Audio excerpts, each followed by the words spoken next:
కానీ ఫ్యాన్లు వేసేదానికి లైట్లు వేసే డబ్బులు ఉండవు. దయచేసి ఏ ఊర్లో కూడా ఎమ్మెల్యే వస్తే ఇక్కడి నుంచి క్లారిటీ ఇస్తుండం. రెండవది, పాపని చెప్పినట్టు 40 లక్షల రూపాయలు పెట్టి మన గ్రామం లోపల సిమెంట్ రోడ్ వేసాం. క్షమించాలి, కొద్దిగా లేట్ అయింది, కానీ కొద్దిగా డబ్బులు అవన్నీ తీసుకొని వచ్చి సార్తో మాట్లాడి ఇచ్చినందుకు ముఖ్యమంత్రి గారికి ప్రత్యేకమైన ధన్యవాదాలు తెలియజేసుకుంటున్నాను. ఎలక్షన్స్ ముందు కారులో వచ్చింది. కారులో వస్తే సుమారు అంతా తిరుక్కొని లోపల పోవాలంటే దూరంగా ఉంది, నన్ను నడిచేదానికి సరిగ్గా లేదన్నా. అప్పుడే వర్షం పడి ఉండింది, బురద పడుతుంది, జారి పడతారు, కార్లు వెళ్తా ఉన్నారు. సరే కొంచెం ముందు పోయిన తర్వాత గ్రామంలో కొంతమంది పిలిగారు.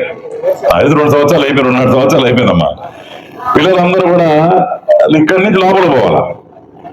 అదే ఆలోచించిన, ఇదేంటబ్బా మన దగ్గర కారు ఉంది, పోతాము, పిల్లకాయలు కూడా పరిస్థితి ఏంది, రోజు వచ్చిపోయి ఊరు వచ్చిపోయి పిల్లకాయలు ఎట్టా అని ఆలోచిస్తే అసలు కార్లు ఎక్కించుకొని పిల్లలతో సరదాగా చాక్లెట్ల కార్లు ఇచ్చి మాటతా పోతా ఉన్నాం.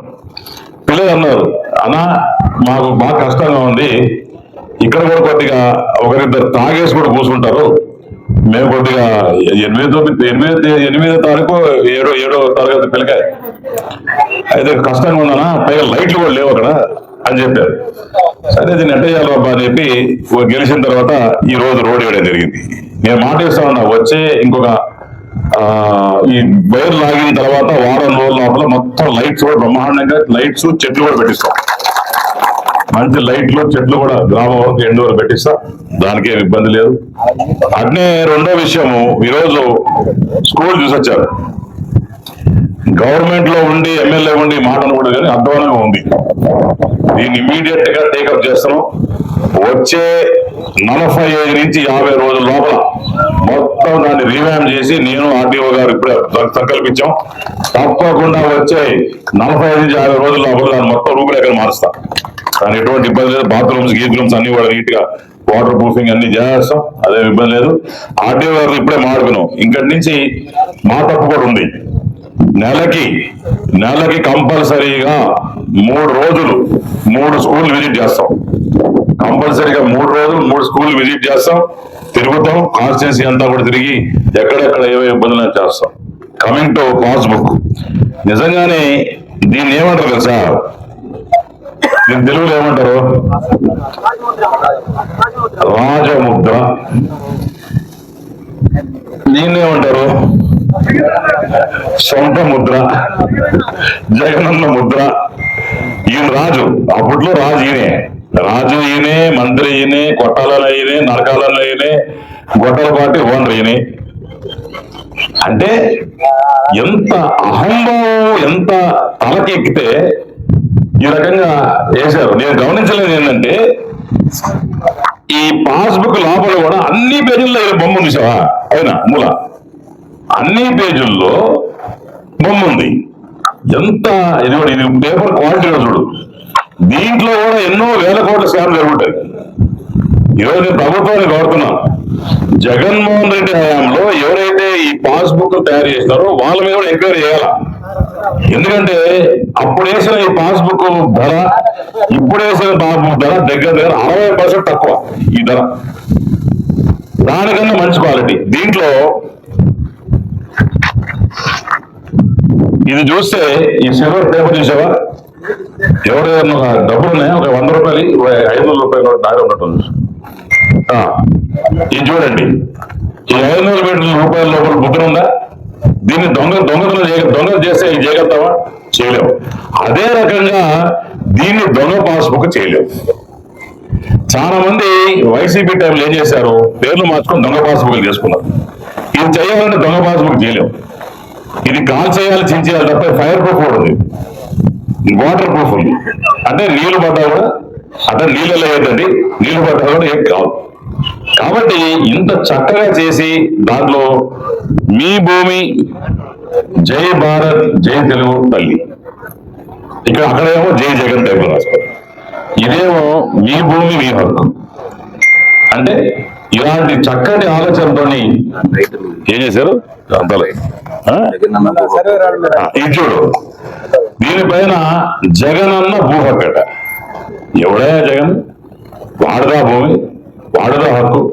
అసలు ఈ సంబంధం ఏందా?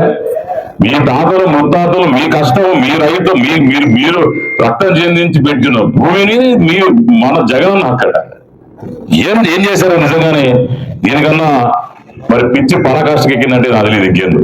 కాబట్టి అన్నయ్య నేను పాదయాత్రలో వస్తున్నప్పుడు ఒక దగ్గర కాళ్ళలో వచ్చి కూర్చున్నా. కాళ్ళలో పోయి కూర్చొని చేయగలుగుతుంటే ఏదైనా చూస్తే ఈ సర్వే రాళ్ళు ఏదో చిత్తూరు జిల్లా నుంచి చిత్తూరు లేరనుకుంటా. మేము కుప్పంలో పాదయాత్ర స్టార్ట్ చేసాము. సరే మెల్లగా లొకేషన్ నడుస్తున్నాడు, పక్కకి ముందే నడుచుకొని పక్కన కూర్చున్నా. మనకు ముందు పొట్ట ఎక్కువ కదా, నడచలేక పక్కన కూర్చున్నా. ఇది చేయగలుగుతుంది ఏదైనా చూస్తే ఈ సర్వే రాళ్ళు పక్కన జగన్మోహన్ రెడ్డి బొమ్మ, సర్వే రాళ్ళ మీద జగన్మోహన్ రెడ్డి బొమ్మ ఇదేందుకు తెలుసు. దాంట్లో చూస్తే పక్కన జగనన్న మొహమే ఉచ్చపోస్తాం కుక్క. ఇంక దీనికన్నా పరాకాష్ట ఉంటుందా? సరే మొత్తానికి యోగేశ్వరుని పిలిచారు వస్తుంటే అన్నామ ఎట్రా అని పిలిచిన వెంటనే చూస్తే ఇది చూసావని అడిగితే ఆ రోజు చూపిస్తారు అది చూపిస్తే దగ్గర 800 కోట్ల రూపాయలు సర్వే రాళ్ళు పెట్టాడయ్యా. 800 కోట్ల రూపాయలు. ఈ రోజు మనం 40 లక్షల రూపాయలు పెట్టుకుని రోడ్ వేస్తే ఎంత ఆనందిస్తున్నారు మీరు. ఆ 800 కోట్లు తీసుకొచ్చి అన్ని దగ్గర వేసుంటే ఎంత బాగుండే ప్రజలంతా ఎంత ఆనందంగా ఉంటుంది చెప్పండి. కాబట్టి ఇవన్నీ కూడా ఆలోచించి బ్రహ్మాండంగా ఈరోజు ముందుకు పోతా ఉన్నాం, ఎక్కడ ఇబ్బంది లేకుండా పోతా ఉన్నాం. సో వచ్చే కాలంలో ఇది ప్రారంభం మాత్రమే. వచ్చే ప్రారంభంలో ప్రతి గ్రామం ముందర చక్కటి రోడ్లు ఉండాలా, ప్రతి గ్రామము లైట్లతో విడిచల్లాలా, ప్రతి దగ్గర మంచి ట్యాంకులు ఉండాలా, పిల్లలందరూ మంచి స్కూల్లో చదువుకోవాలా, ఆ రైతులందరూ కూడా హాయిగా నిద్రపోవాలా, రైతన్నకి అప్పు అనేది ఉండకూడదు. అట్టనే చెరువులు ఇప్పుడు నెక్స్ట్ చెరువు కార్యక్రమం స్టార్ట్ చేస్తా ఉన్నాం. చెరువులు ఎక్కడైతే ఉన్నాయో మొత్తం బూడికలు ఇచ్చే కార్యక్రమం చేస్తా ఉన్నాం. గ్రావిటీ కింద నీళ్ళు ఇచ్చే కార్యక్రమం చేస్తా ఉన్నాం. ఎస్ఎస్ కెనాల్ రెడీ చేసే కార్యక్రమం చేస్తా ఉన్నాం. వాళ్ళకి రిజర్వాయర్ డబ్బులు ఇచ్చారు సార్. అంటే ఉన్న రిజర్వాయర్స్ అన్నింటి కూడా మరి చంద్రబాబు నాయుడు గారు 818 కోట్లకి మరి శాంక్షన్ వచ్చింది. ఇవన్నీ కూడా వచ్చే రోజుల్లో ఈ 3 సంవత్సరాల్లో ఎట్టి పరిస్థితి చేయాలి. దాని తర్వాత ఆర్టీఓ గారికి నేను ఇంకొక చిన్న విజ్ఞప్తి చేసుకున్నాం. ఏమైతే మన పాస్బుక్స్ ఉన్నాయో దాంట్లో పొరపాటున ఫర్ ఎగ్జాంపుల్ బొజ్జల సుధీర్ రెడ్డి అని ఉంటుంది, ఆడ బొజ్జల వెంకట సుధీర్ రెడ్డి అని రాయాలి. ఆ వెంకట అనేది మిస్ అయిపోతుంది, అదే ప్రాబ్లం వస్తాయి ఉన్నాయి. కాబట్టి మళ్ళా కూడా రైతులు మీ దగ్గర మళ్ళీ పడిగాపులు కాకుండా దాన్ని తొందరగా చేయాలి అని విజ్ఞప్తి చేస్తా ఉంటాం. ఒకటి. రెండోది, ఎవరైతే తండ్రి చనిపోయి కొడుకు పేరు మీద రావాల్సిన కొన్ని ఉన్నాయి, మ్యూటేషన్స్ చేయాలి. అవన్నీ కూడా ఇమీడియట్ గా ఏమేమి చిన్న ఉన్నాయో ఈ పాస్బుక్స్ తో పాటే ఈ పాస్బుక్ ఇచ్చే సమయంలోనే ఆ మ్యూటేషన్స్ కావచ్చు, లేకుంటే ఆ హద్దులు కావచ్చు, అవి కావచ్చు, ఇవి కావచ్చు, దానికి సంబంధించిన ఎటువంటి ఇబ్బంది ఉన్నా కూడా అది కూడా క్లియర్ చేయాలని చెప్పి మీకు రిక్వెస్ట్ చేస్తున్నాం. ఇవన్నీ కూడా క్లియర్ అయిపోతే ఎటువంటి ఇబ్బంది ఉండదు అని చెప్పి తెలియజేసుకుంటూ, అలానే ఇప్పుడు పాస్ పుస్తకాలు ఇచ్చే కార్యక్రమం స్టార్ట్. సమావేశానికి ఎందుకు ఆశ్రయం ఎవరన్నా చెప్పగలరా? అది కూడా సో ఏంటంటే ఇప్పుడు ప్రతి నియోజకవర్గంకి సంబంధించి కిందటగా 2024 వరకు కూడా రీసర్వే అవ్వడం జరిగింది. ఆ రీసర్వే అయిన వాటిల్లోకి మనం ఇప్పుడు పట్టాదారు పాస్బుక్స్ కింద రాజకీయ పార్టీలకు అతీతంగా ఉన్నాయి. ఇవి కొన్ని రాజకీయ పార్టీలకి అనుసంధానంగా ఉన్నాయి. ప్రజల యొక్క భూములు ప్రజలకే చెందాలని చెప్పి ఈ ప్రభుత్వం వచ్చిన తర్వాత సరికొత్త విధానాలతో చేపట్టి ఇలాంటి పాస్బుక్లు ఇవ్వడం జరుగుతుంది. ఇలాంటి పాస్బుక్లు ఎందుకు ఇవ్వాలంటే మీ యొక్క భూములకి మీరే యాజమాన్యులు కాబట్టి మీరే మీ యొక్క అధికారంతో మీ యొక్క భూములు మీరు యొక్క సాగు చేసుకోవాలి. కాబట్టి అన్ని భూములకి కూడా ఇలా ఈ కలర్లో ఉండి రాజముద్రతో ప్రభుత్వ రాజముద్రతో ఉండే పట్టాదారు పాస్బుక్లు ఇవ్వడం జరుగుతుంది. సో ఇది ప్రతి నెల 2వ తారీఖు నుంచి 9వ తారీఖు వరకు ప్రతి కాన్స్టిట్యున్సీలోని ఏదో ఒక గ్రామానికి ఆ యొక్క శాసనసభ్యులు గారు మరియు ఆ యొక్క కాన్స్టిట్యున్సీ స్పెషల్ ఆఫీసర్ గారు మరియు జిల్లా ఆ యొక్క మండలి యొక్క రెవెన్యూ యంత్రాంగం అంతా కూడా వస్తుంది మీ దగ్గరికి 2వ తారీఖు నుంచి 9వ తారీఖు వరకు. వచ్చినప్పుడు మీకు ఈ కొత్తగా ఇచ్చిన పాస్బుక్లో ఏ విధమైన తప్పులు ఉన్నా సరే మీరు రెవెన్యూ యంత్రాంగం దగ్గర తీసుకొస్తే అప్పటికప్పుడే సరిచేసి ఇవ్వడం జరుగుతుంది. ఇక్కడ కూడా 220 పాస్బుక్లు కానీ ఇప్పుడు సుమారుగా 180 పాస్బుక్లు వచ్చినాయి. ఇంకా 40 పాస్బుక్లు రావాల్సింది. అవి వచ్చేటివి కూడా కొన్ని తప్పులు ఉండడం వల్ల అవి కూడా మళ్ళా రెక్టిఫై చేసే వస్తున్నాయి. కాబట్టి ఇవన్నీ కూడా అంత తప్పులు లేని పాస్బుక్ల కింద ఇవ్వడం జరుగుతుంది.